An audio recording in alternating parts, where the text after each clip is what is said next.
কী হয়েছে ব্যাপারটা, লন্ডন থেকে এসে না আমি ফর্সা হয়ে গেছি। ভিডিওর ভিউ পড়ে গেছে, সেটা বড় কথা না, বড় কথা হচ্ছে এই ফর্সা হয়ে গেছি। এবং যেটা শিখেছি সেটা হচ্ছে অনেক দিন আমরা ফুডকা অন দ্য রক্স করি। দেখুন, কলকাতায় আমরা অনেক রকমের বার দেখেছি, from fancy bar to a meal dominated bar, যেটা নিয়ে প্রচুর আমরা আওয়াজ শুনেছি। মহিলাদের কেন সসবারে ঢুকতে দেওয়া হয় না, নিশ্চয়ই এপিসোডটা দেখেছেন। সেটা বড় কথা নয়, বড় কথা হচ্ছে আজকে আমরা কলকাতা বারের সেকাল ও একাল নিয়ে কথা বলবো। টুইস্টটা কোথায়, একটা খেয়ে নিই, আপনারা সাবস্ক্রাইবটা করুন। যে দুটি বার নিয়ে কথা বলবো, একটি বারের বয়স প্রায় 90-95, আরেকটি বার সদ্য জন্মেছে। দুটোরই সৃষ্টিকর্তা এক মহিলা। ভাবুন, 90-95 বছর আগে এক মহিলা কলকাতার বুকে জমজমাট বার চালাচ্ছেন, এবং আরেকজন এখন বসে মোটামুটি এশিয়াস টপ বার কম্পিটিশনে আছেন। এই কলকাতার সেকাল ও একাল বারের গল্প এবারের ফুটকায়। চলুন, দারু খাই নাকি?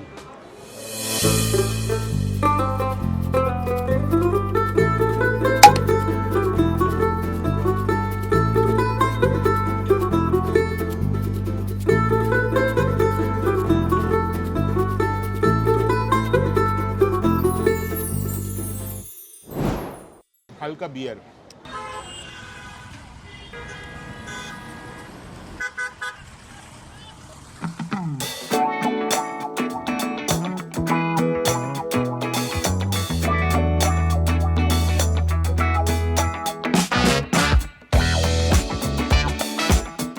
ভবানীপুরে যোগুবাবুর বাজার, অনেকে বলেন যদুবাবুর বাজার, সত্যি মিথ্যে কি আমি জানি না, যদু না যোগু। দেখুন, আমি ঐতিহাসিক নই, জ্ঞান আমার খুব কম, এইসব খিল্লির মধ্যে জ্ঞান আরও কমে গেছে। যেটা বক্তব্য, যদুবাবুর বাজারে ঠিক ওপরে হচ্ছে তৃপ্তি বার। 1935-এ শুরু হয়েছিল, এক ভদ্রমহিলা শুরু করেছিলেন, বাণী রানী। এখনও চালাচ্ছেন আরেকজন ভদ্রমহিলা, স্বরলিপি। সেই বারে এবারকার গল্প। এবার আজ থেকে 90-95 বছর আগে, জানেন, ব্যাপারটা খুব একটা সহজ ছিল না।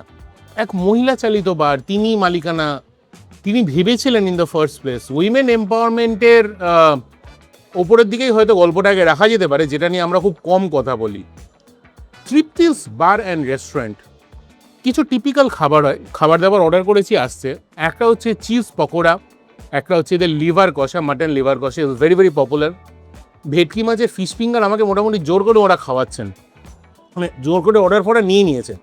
এই বারগুলো কি হয় জানেন, আমাদের কলকাতা শহরটার মতো, আপনি চান বা না চান, যেটা ভালো সেটা আপনাকে দিয়েই ছাড়বে, আর তার সঙ্গে চিজ চেরি পাইনাপল।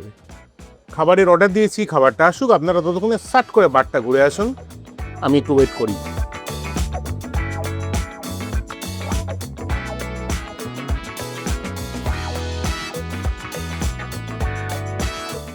সাতাশ বছর পূর্ণ করে 28 বছর হতে যাচ্ছে। রিটায়ারের সময় হয়ে এসছে, আগামী 10ই অক্টোবর রিটায়ার। আর এখানে আগেকার পরিস্থিতি অন্যরকমই ছিল, এখন তো অনেক ভালো হয়েছে এবং খাবার দাবার যথেষ্ট সুন্দর হয়েছে।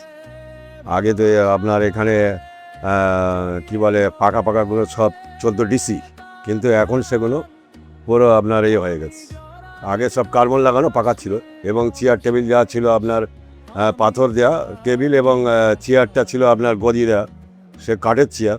এখন সেগুলো উঠে গিয়ে এখন চেয়ার টেবিল ভালোই হয়েছে।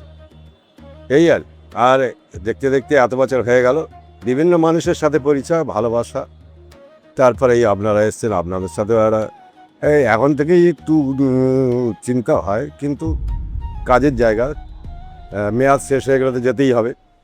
কাউকে বলবেন না, যে কোনো বারে একটা গুরুমন্ত্র শিখিয়ে দিই, আপনি যদি টিপসটা আগে দেন, দেখবেন খাবারের কোয়ান্টিটি অনেক বেশি হয়ে যায়, মাছের পিস অনেক সলিড আসে, মানে আপনি গাদা চাইলে গাদা, পেটি চাইলে পেটি। এবার কলকাতায় অনেক কিছুর মতো, ধরুন আমাদের স্বপ্নের মতো, পুরোনো আমলের বারান্দাওয়ালা বাড়ির মতো, আমাদের ছোটোবেলার মতো কিছু জিনিস না হারিয়ে যাচ্ছে। যেমন ধরুন লিভার কষা, খাসির মেটে লিভার খুব কষা একটা গ্রেভিতে দিয়ে, তার উপর হালকা ধনেপাতা দিয়ে মোলায়েম একটা চাট তৈরি হয়। গরমকালে বিয়ার নেবেন, বাইরে যখন সারা পৃথিবী দৌড়বে, আপনি তখন ভেতরে জীবনটা এনজয় করবেন।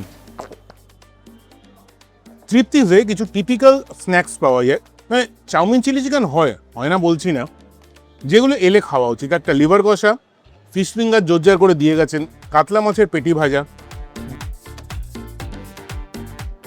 ব্রডওয়েতে খেয়েছেন তো, ফুডকায় দেখিয়েছিলাম চিজ চেরি পাইনাপল।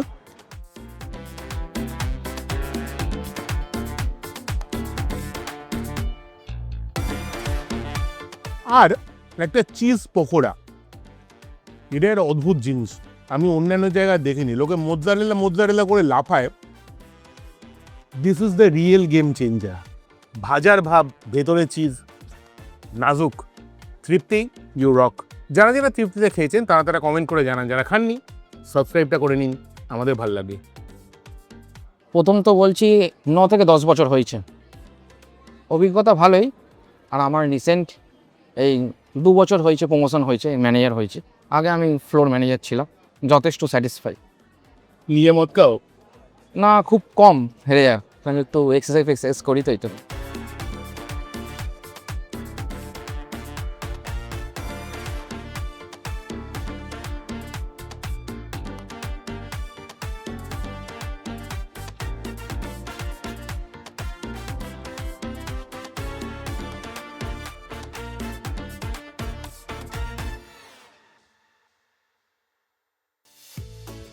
আচ্ছা, একটা কথা বলে রাখা ভালো, তৃপ্তিস থেকে বেরিয়ে আমরা আজকেই আর একটা জায়গায় যাব। বারের সেকাল হলো, বারের একাল দেখাবো। দ্য থিং ইজ, আপনারা কিন্তু একটা জিনিস মাথায় রাখবেন, অলওয়েজ ড্রিঙ্ক রেসপন্সিবলি। মদ খেয়ে গাড়ি চালাবেন না। যদি মদ খেয়ে গাড়ি চালাতেই হয়, একটা ড্রাইভার্স অ্যাপ আছে, আমরা আগেও দেখেছিলাম, ড্রাইভার্স ফর মি। ইন্টারফেসটা পাল্টে না একটা হেভি ব্যাপার হয়ে গেছে। নিয়ে নিন, ড্রাইভার ইনস্ট্যান্টলি আসছে। যদি জানেন শিডিউল করে রাখুন। আমাদের ড্রাইভার নিচে এসে গেছেন, অত্যন্ত ইজি বুকিং প্রসেস, এবং go home happily and merrily. জীবনে আনন্দ পাবার মতো কটা জিনিসই বার বেঁচে আছে। চলুন পরের বারটা দেখি। বিলটা দেবেন ভাই?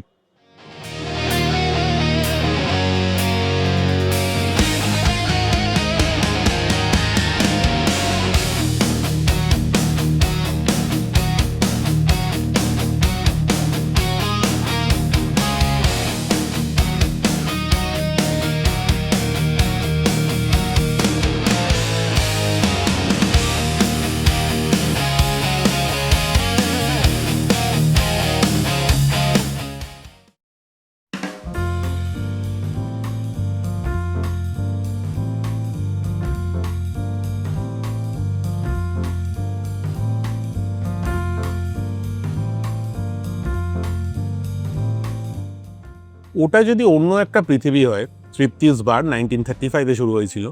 আরেকটা বার কলকাতার বাজারে শুরু হয়েছিল 2024-এর শেষ 25। সেই সময় আরেক ভদ্রমহিলা একটি বার শুরু করেছিলেন। সত্যি কথা বলতে কি, যখন আমরা নাটকেসের নাটকেস নিয়ে প্রথম কাজ করতে শুরু করেছিলাম, এবং 2024-এর মাঝামাঝি, ওই সময় তখনও ককটেলের কালচারটা শহরে খুব নতুন, এবং মনে হয়েছিল যে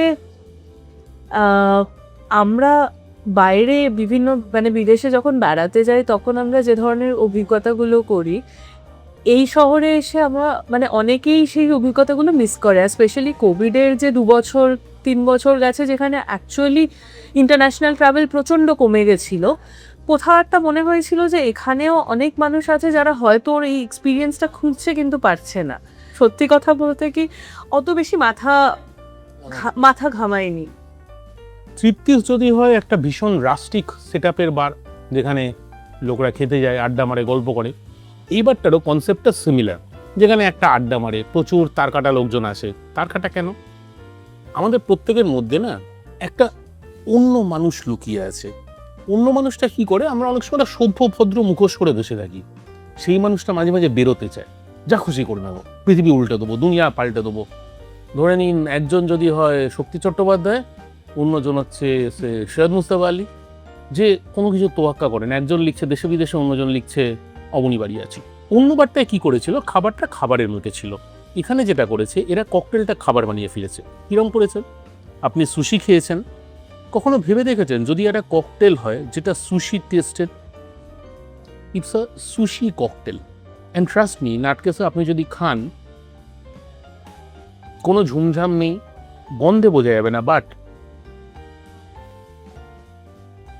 টেস্ট করবেন, মনে হবে আপনি লিকুইড সুশি খাচ্ছেন, আমি জানি না, শুনতে খুব অদ্ভুত লাগছে। একটা ওয়াসাবি রিম আছে, মাঝখানে একটা সুশি আছে, ফ্লেভার কি করে হয়েছে আমি জানি না, সেটা আমি যাবো যিনি বানাচ্ছেন তার থেকে শুনে নেবো। ইনফ্যাক্ট শুনেই আছি একবার। এটা হচ্ছে অ্যাজ দ্য স্টার্টার। নাটকেসে যেটা হয় সেটা ককটেল দিয়ে এরা একটা পুরো মেনু বানিয়েছেন, স্টার্টার, মেন কোর্স, ডেজার্টে। সুশি গল্পটা শুনে আসুন। মেন কোর্সে চিলি চিকেন কেমন লাগে? প্রথমে কলকাতায় sushi acceptance was not much, তারপর ওটা আমাদের লাইফের পার্ট হয়ে উঠলো। উইথ ড্রিঙ্কিং, উইথ ইটিং আমরা আস্তে আস্তে সুশিটাকে পছন্দ করতে লাগলাম। সেই থটটা বা সেই জিনিসটাকে ভেবে আমরা ভাবলাম যে কেন না আমরা একটা ককটেল বানাই which taste like a sushi. That's how sushi comes into place. একটা বারে এসে আমরা নর্মালি স্ন্যাক্স হিসাবে কিছু বাদাম খাই, আলু ভাজা খাই, মানে বেসিক চিপস, আর খাই চানাচুর। ধরুন যদি বাদামটা সাউথ ইস্ট এশিয়ান ফ্লেভার্ড হয়, তার মধ্যে কাফের লাইম থাকে, তার মধ্যে অচেনা অজানা একটা সেই গন্ধ থাকে যেটা সাউথ ইস্ট এশিয়াকে মনে করা হয়। ব্যাপারটা কেমন হয়? নাটকাসে নাটকাত না, সেটা তো হয় না। একজন শেফ হিসেবে যখন প্রথম বার খোলা হচ্ছিল, সত্যি কথা বলতে কি ভেতর থেকে খুবই নার্ভাস ছিলাম যে শহরে প্রথমবার কিভাবে মানুষ খাবারটাকে নেবে। আর সব থেকে কোর সেন্ট্রাল পার্ট আমাদের মেনুর হচ্ছে প্রত্যেকটা এডিশনে আমরা এক একটা করে নতুন কনসেপ্ট নিয়ে আসি। প্রথম বছরে আমাদের কনসেপ্ট ছিল বাও, তো আমরা বাও হাইলাইট করার জন্য মান্টু বান, এখানে আছে হচ্ছে বাটার গার্লিক ক্রাব দিয়ে মান্টু বান, যেটা তো মানে ভীষণভাবেই পপুলার হয়ে গেছে। আর একটা মান্টু বান আসছে যেটা হচ্ছে এমাদাচ্চির মতো একটা জিনিস। We call it something like ema datshi, কারণ অথেন্টিক এমাদাচ্চি নয়, কিন্তু ভীষণই টেস্টি এবং একদম ভীষণ অ্যাডিক্টিভ। আর তার সঙ্গে কিছু বাও স্লাইডার্স রয়েছে। কিন্তু মেন হাইলাইট যেটা, যে চারটে জিনিস আমি দেখালো, সেটা হচ্ছে যে নাটকেসে নাট তো থাকতে হবে, কিন্তু বারের কালচারটা যদি দেখি, খাবারটা খুব ইম্পর্টেন্ট ড্রিঙ্কিংয়ের সাথে সাথে। দেশের সব বারে যদি আমরা যাই, চাকতান হিসেবে হয়তো ডিম সেদ্ধ বা মাছ ভাজা অতটা আমরা হয়তো দেখবো না। তো আমাদের এখানে আমরা ওই চারটে জিনিসকে ভীষণ আনইউজুয়ালভাবে সার্ভ করি। যেমন এটা হচ্ছে আমাদের ভার্সন অফ আলু ভাজা, যেটা হচ্ছে আলু চিপস, কিন্তু আমাদের সিজনিংটা একটা ভীষণ জাপানিজ স্টাইল, একটু ওয়াসাবি, একটু জিঞ্জার, মানে পিকল জিঞ্জারের ফ্লেভার দিয়ে করা, আলু ভাজা, ইন্টারন্যাশনালি লোকাল আলু ভাজা। বাদাম ভাজাটা আবার একটু অন্যরকম, একটু ওখানে সাউথ ইস্ট এশিয়ান একটা ফ্লেভার টাচ পাওয়া যাবে, একটু লেমন গ্রাস, একটু কাফি লাইমের একটা টাচ আছে, একটু চিলি গার্লিক। ডিম সেদ্ধটা ইজ ভীষণ ক্লাসিক ডেভিলড এগ, কিন্তু আমরা যেটা করি সেটা হচ্ছে যে ডেভিল এগে একটু মিসো আছে, ওখানে একটু এশিয়ান টাচ আছে, যেখানে একটু কমপ্লেক্সিটি বাড়ছে ফ্লেভারের। আর লাস্টলি হচ্ছে মাছ ভাজাটা হচ্ছে কাচকি মাছ দিয়ে বানানো, এটা অলমোস্ট মাছের চানাচুর মনে হবে যখন খাবে। তো this is tiny fish at a tiny bar, আড্ডার খাবার। We should go to the main course. এই যে জিনিসটা দেখছেন, বস্তুটাকে বলা হয় ট্যাংরা, কিছু একটা নাম আছে, মধ্যে আপনি যদি এদেরকে বলেন ট্যাংরা ককটেল দিয়ে দেবে। বস্তুটা কি? It's a non veg cocktail in all senses. মানে ককটেলের মধ্যে চিকেন ব্রথ ইউজ করা হয়, একটা অদ্ভুত ফ্লেভার দেয় চিলি চিকেনে, মনে হবে আপনি লিকুইড চিলি চিকেন খাচ্ছেন। যিনি ক্যামেরার পেছনে আছেন, বাচ্চা ছেলে যা হয়, ওভার কনফিডেন্স, জীবনে অনেক কিছু করেছে, অনেক খেয়ে নিয়েছি, খেয়ে বলি এটা কি হলো। That's the exact reaction what I have always seen. পরের কোর্সে যাওয়ার আগে বাদাম তো হলো, একটু চিপসের ব্যাপারে আসি। দেখতে এটা হচ্ছে টিপিক্যাল একখানা আলু ভাজা, পোটাটো চিপস, যেটা বেশি পাড়ার দোকানে পাওয়া যায়, আমি স্বীকার করি না, কিন্তু আমরা সবাই খাই সেই পোটাটো chips. What if this are the wasabi flavoured? What if this tastes extremely very very very different? আলতো করে একটা মুখে পড়ুন, আর একবার বাদামটা খান, ট্যাংরার গল্পটা শুনে আসুন, তারপরে মেন কোর্স হলো, স্টার্টার আগে হয়ে গেছে, ডেজার্টের দিকে যাবো। তুমি দেখবে কোনো কলকাতা বাইরে গেলে চিলি চিকেনটা ম্যান্ডেট মেনুতে থাকবেই, বা হ্যাঁ ওটা আমাদের ম্যান্ডেট, ওটা না ছাড়া চলে না। তো আমরা ভাবছিলাম যে কি করে এটাকে অন্যভাবে করা যেতে পারে। চিলি চিকেন তো সব বারে পাওয়া যায়, আমার কাছে লোকে কেন আসে? So that is what gives the idea যে what if we do something যেটা ধরো চিলি চিকেনের ফ্লেভারটাকে একটা ককটেলে নিয়ে আসা। তো তুমি ওরকম একটা ড্রিঙ্ক এখানে পাবে, তোমার সামনে রয়েছে। মেন কোর্স খাবার পরে আমাদের বাড়িতে চলতি কথা আছে মিষ্টি মুখ করে যেতে। ধরুন যদি কোনো ককটেলে আপনি গোবিন্দভোগ চালের পায়েসের স্বাদ পান, আই ডিডন্ট বিলিভ ইট, কিন্তু একটা সময় মনে হলো ইটস আ গুড লাক, ককটেলের মধ্যে পায়েসের স্বাদ, পায়েসের মধ্যে, বাট হোয়াট এভার। আমরা আজকে যে দুটো বার নিয়ে কথা বলছি সেই দুটো বারের খুব অন্য রকম, মানে রামধনুটা দুটো দিকে দুটো জায়গা আছে। একটা গল্পটা শুরু করেছিল, গল্পটা ইভলভ করে আর একটা জায়গায় দাঁড়িয়েছে। আমাদের কলকাতা শহরটার মতো এক জায়গা থেকে শুরু হয়েছিল, অন্য জায়গায় গিয়ে দাঁড়িয়েছে। ভালো মন্দ ঠিক ভুল সব কিছু এক জায়গায় হয় না, ইটস পারফেক্টলি ফাইন। সো আমরা কি করি, গল্পটাকে কোথাও একটা জায়গায় আনার চেষ্টা করি, দ্যাট সার্কেল অফ লাইফ। এবং সেটা কিন্তু শুরু হয়ে থাকে তৃপ্তিতে, এসে দাঁড়িয়েছে নাটকেসে। মিষ্টিমুখ হলো, খাওয়া দাওয়া চলতেই থাকবে। আপনারা একটু সাবস্ক্রাইব করুন।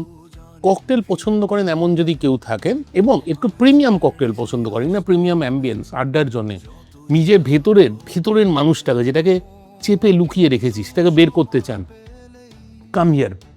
চিলি চিকেন তো অনেক খেয়েছেন, চিলি চিকেন ককটেল খান। যদি চিজ পকোড়া খেতে হয় তৃপ্তিতে যান। যদি কখনো খেতে হয় বাদামের মধ্যে সাউথ ইস্ট এশিয়ার সুগন্ধ, এখানে আসুন, আপনাদের চয়েস। জীবন একটাই আছে, এনজয় ইট। আজকের মতো ফুড অন দ্য রকস এই অবধি। বেরোবার আগে মেন কোর্সটা শেষ করব। A few moments later. আমাদের প্রত্যেকের মধ্যে না একটা অন্য মানুষ লুকিয়ে আছে, সেই মানুষটা মাঝে মাঝে বেরোতে চায়। যা খুশি করবো, পৃথিবী উল্টে দেবো, দুনিয়া পাল্টে দেবো,